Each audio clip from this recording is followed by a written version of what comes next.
तो उनमें से ही एक क्रांतिकारी थे चंद्रशेखर आज़ाद।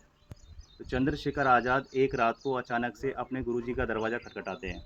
गुरुजी जैसे ही बाहर आते हैं घर के, तो चंद्रशेखर आज़ाद को पाते हैं और चंद्रशेखर से कहते हैं कि आज़ाद क्या बात है, कैसे आना हुआ?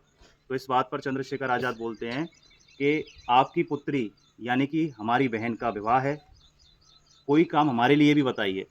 तो इस बात पर गुरुजी कहते हैं कि तुम्हारी जान जोखिम में है और तुम देश सेवा जैसे पुनीत कार्य में लगे हुए हो, तुम्हारी जान को खतरा है, पुलिस तुम्हें कभी भी पकड़ सकती है, इसलिए तुम्हें यहाँ से जाना चाहिए। काम करने के लिए काफ़ी लोग हैं। तो इस पर चंद्रशेखर आज़ाद कहते हैं और मेरे भी एक गुरुजी थे, जिन्होंने मुझे प्रेम और मानवता का बीज मेरे अंदर बोया था।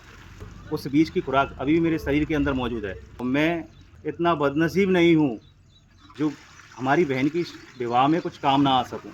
इस बात पर गुरुजी निरुत्तर हो जाते हैं और चंद्रशेखर आज़ाद को कुछ पैसे देकर ये कहते हैं कि ये पैसे रख लो और अपनी जेब से खर्च मत करना। कुछ पैसे दे देते हैं और कहते हैं कि फला जगह से आपको घी खरीदना है, वहाँ पर घी सस्ता मिलता है, 2 टन घी लाना, किसी के हाथ भिजवा देना।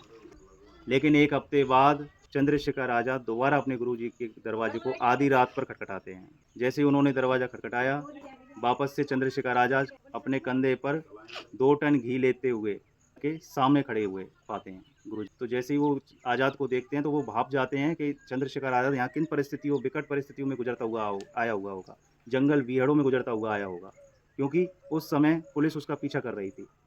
तो गुस्से से बिल्कुल नाराज़ हो जाते हैं और तुरंत गुरुजी आज़ाद पर भड़क उठते हैं कि तुम्हें इतना भी सूझा नहीं था, जो तुम स्वयं चल पड़े यहाँ पर।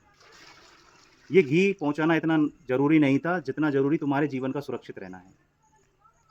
तो इस पर चंद्रशेखर आज़ाद कहते हैं कि इस पवित्र काम को करने के लिए मुझे एक बार मौका मिला है और इस मौके को मैं दूसरे के लिए कैसे दे सकता? क्योंकि चंद्रशेखर आज़ाद ऐसे क्रांतिकारी थे, जो अपने कर्तव्य के आगे जान की परवाह नहीं करते। तो ये गुरुओं के प्रति समर्पण का भाव था, ऐसा त्याग था।